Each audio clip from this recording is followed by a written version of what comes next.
এবং জুলাই গণঅভ্যুত্থানের আমি প্রত্যাশা রাখবো এবং আহ্বান করব যারা জুলাই গণঅভ্যুত্থানে যেভাবেই সম্পৃক্ত ছিলেন সবাই আপনাদের পাঠটা লিখবেন, যাতে করে আমরা অন্তত আগামী 2-3 বছরের মধ্যে জুলাই গণঅভ্যুত্থানের একটা পূর্ণ চিত্র পাই। আমাদের কাছে যেন একটা পূর্ণাঙ্গ ইতিহাস থাকে এবং আমরা যেভাবে দেখি যে মুক্তিযুদ্ধের ইতিহাসকে বিভিন্ন পর্যায়ে বিভিন্ন সময়ে নানাভাবে ফেব্রিকেটেড করা হয়েছে, সেটা যাতে না হয় সেজন্য আপনারা স্মৃতিতে থাকা অবস্থাতেই সেই স্মৃতিগুলো সংরক্ষণ করবেন, লিখবেন এবং সংরক্ষণ করবেন এবং আমাদের পরবর্তী প্রজন্মের কাছে পৌঁছে দেওয়ার জন্য প্রস্তুত করবেন। আমি বিশেষভাবে ধন্যবাদ জানাতে চাই আমাদের মাননীয় প্রধান উপদেষ্টা ডক্টর মোহাম্মদ ইউনূস স্যারকে আমি যখন বলেছি যে স্যার ভূমিকাটা আপনাকে লিখে দিতে হবে, স্যার সাথে সাথেই রাজি হয়েছেন। আমি একটা খসড়া করে দিলেও স্যার নিজেই বইটা ওই পাণ্ডুলিপিটা স্যারকে আমি দিয়েছিলাম, স্যার পিডিএফটা পড়ে স্যার সময় নিয়ে সেটা নিজের হাতে লিখে দিয়েছেন, সেই জন্য স্যারকে ধন্যবাদ জানাতে চাই। এত ব্যস্ততার মাঝেও তিনি সহযোগিতা করেছেন।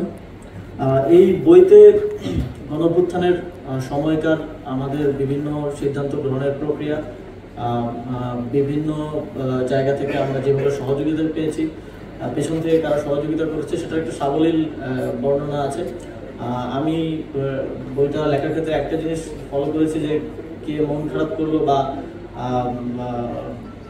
তাকে বেশি বলা হয়ে গেল বা এই চিন্তা থেকে বইয়ে কোনো ফেব্রিকেটেড বা এই ধরনের কিছু যাতে না আসে, সেটা আমি সর্বোচ্চ চেষ্টা করেছি রাখার। তবে যেহেতু আমি বলছি যে এটা একটা ছোট বর্ণনা, এখানে অনেকের নামই আসেনি, আবার অনেকের কথাই আমিও হয়তো ভুলে গিয়েছি। সেই জায়গা থেকে আপনারা এটা ক্ষমসুন্দর দৃষ্টিতে দেখবেন এবং আমি মনে করি যে সবাই যদি তাদের পার্টটা লেখে, তার অংশগ্রহণের যেই অংশটা সেটা সামনে নিয়ে আসে, তাহলে একটা পূর্ণাঙ্গ ইতিহাস যখন আমাদের সামনে থাকবে তখন আমরা সবগুলো বিষয় দেখতে পাবো। এবং এই গণঅভ্যুত্থানটা সফল হওয়ার পিছনে একমাত্র কারণ হচ্ছে আমি মনে করি মানুষের স্বতঃস্ফূর্ত অংশগ্রহণ। আমাদের জায়গা থেকে আমরা সর্বোচ্চ যেটা করতে পেরেছি যে মানুষের কথাগুলোকে আমাদের মুখ দিয়ে বলা কিংবা সামনে থেকে সেটাকে ড্রাইভ করে নিয়ে যাওয়া। কিন্তু যখন আমরা ক্যাম্পাসে আক্রমণের শিকার হলাম কিংবা শিকার হব অবস্থা, তখন থেকেই কিন্তু আমরা আহ্বান জানাচ্ছি প্রাইভেট বিশ্ববিদ্যালয়ের শিক্ষার্থীদের আমাদের বিভিন্ন ভিডিও বার্তায় কিংবা মিডিয়ায় বক্তব্য দেওয়ার সময়, কর্মসূচি ঘোষণা করার সময় মাদ্রাসার শিক্ষার্থীদের, স্কুল কলেজের শিক্ষার্থীদের, কারণ আমরা বুঝতে পারছিলাম যে ক্যাম্পাস থেকে আমাদেরকে ক্র্যাকডাউন করে সরিয়ে দেওয়া হলে তারাই আন্দোলনটাকে জীবিত রাখতে পারবে। আমাদের নিরাপদ সড়ক আন্দোলন, সমন্বয় আন্দোলনের অভিজ্ঞতা এটাই বলে। কিন্তু আমরা কিন্তু সেখানে যে একেবারে গ্রাউন্ড থেকে গুছিয়ে সংগঠিত করে রেখেছি এমন কিছু কিন্তু ছিল না। আমাদের আহ্বানের ফলে খুবই স্বতঃস্ফূর্তভাবে, এবং আমরাও অবাক হয়েছি যে এত স্বতঃস্ফূর্তভাবে প্রাইভেটের শিক্ষার্থীরা নেমে এসেছে, তারা জীবন দিয়েছে।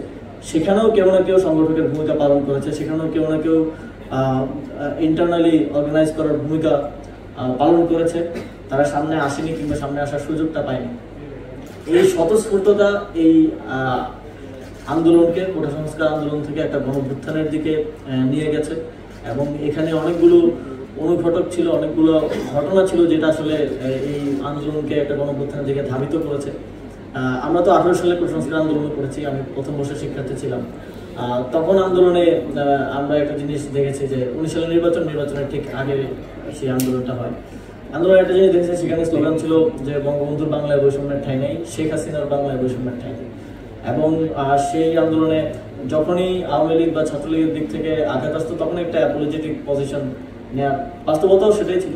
কিন্তু এই আন্দোলনে আমরা একটা জিনিস সবসময় রাখার চেষ্টা করেছি যে এই যে শেখ হাসিনার বাংলায় বৈষম্যের ঠাঁই নেই কথাটাকে বাদ দেওয়া, কিংবা ছাত্রলীগ যখন আমাদের সহযোদ্ধাদের আন্দোলনে আসতে দিচ্ছে না, তখন হলে গিয়ে তাদেরকে ছাড়িয়ে নিয়ে আসা এবং কনফ্রন্টেশনে যাওয়া, কনফ্রন্টেশনটাকে এড়িয়ে না যাওয়া। এবং এই জায়গাগুলো থেকে অনেকে তখন আবার আমাদেরকেও বলার চেষ্টা করেছে যে আমরা সংঘাত উস্কে দিচ্ছি হয়তো, কিংবা আমরা অন্য কোনো এজেন্ডা নিয়ে আছি। এই কথাগুলো আপনারাও দেখেছেন, নানাভাবে আপনারা জেনেছেন। কিন্তু আমাদের পজিশনটা কখনো অ্যাপোলজেটিক কিংবা পিছিয়ে থাকার ছিল না। আমরা সবসময় এই যেটা অবধারিত সেটার দিকে এগিয়ে গেছি, কখনো সেখানে কার্পণ্যতা কিংবা আপোষ করার বিষয়টা যথাসম্ভব চেষ্টা করেছি না আনার। এবং ফলে ছাত্রলীগের সাথে বিভিন্ন জায়গায় কনফ্রন্টেশন হয়েছে, আমরাই মার খেয়েছি। কিন্তু এর ফলে যেটা হয়েছে যে বাংলাদেশের মানুষের মধ্যে আমাদের পাশে দাঁড়ানোর একটা এবং তাদের যেই দীর্ঘ ফ্যাসিবাদী সময়ের কারণে যে পুঞ্জীভূত ক্ষোভ সেটা প্রকাশ করার একটা সুযোগ সৃষ্টি হয়েছে। এবং এই আন্দোলনে অনেকগুলো ধাপ আছে। শুরুর দিকে কোটা সংস্কার আন্দোলন ক্যাম্পাস কেন্দ্রিক অনেকটা, তারপরে প্রাইভেট বিশ্ববিদ্যালয় যখন আমরা ক্যাম্পাসে আর পাচ্ছিলাম না, ক্যাম্পাস বন্ধ করে দেওয়া হলো, আমাদেরকে বের করে দেওয়া হলো, আমাদের উপর হামলা করা হলো। তখন প্রাইভেট বিশ্ববিদ্যালয়ের শিক্ষার্থীরা, মাদ্রাসার শিক্ষার্থীরা, স্কুল কলেজের শিক্ষার্থীরা নেমে আসলেন। যখন প্রথম দফায় পুরো আন্দোলনকে হেলিকপ্টার থেকে গুলি করে পর্যন্ত দমানো হলো, ইন্টারনেট বন্ধ করে দিয়ে দমানো হলো, তারপরে আমরা দেখলাম আমাদের প্রবাসী ভাইয়েরা কীভাবে এগিয়ে আসলেন। তারা জাতীয় আন্তর্জাতিকভাবে জনমত গঠনে কাজ করলেন। তারা বাংলাদেশের রেমিটেন্স পাঠানো বন্ধ করে দিলেন। তো আন্দোলনের অনেকগুলো ফ্রন্ট ছিল এবং প্রত্যেকটা ফ্রন্টের এই যে কানেক্টিভিটি, প্রত্যেকটা ফ্রন্টের এগিয়ে আসা এই আন্দোলনটাকে জীবিত রেখেছে এবং এক দফায় পুরোপুরি নিবৃত্ত করার পর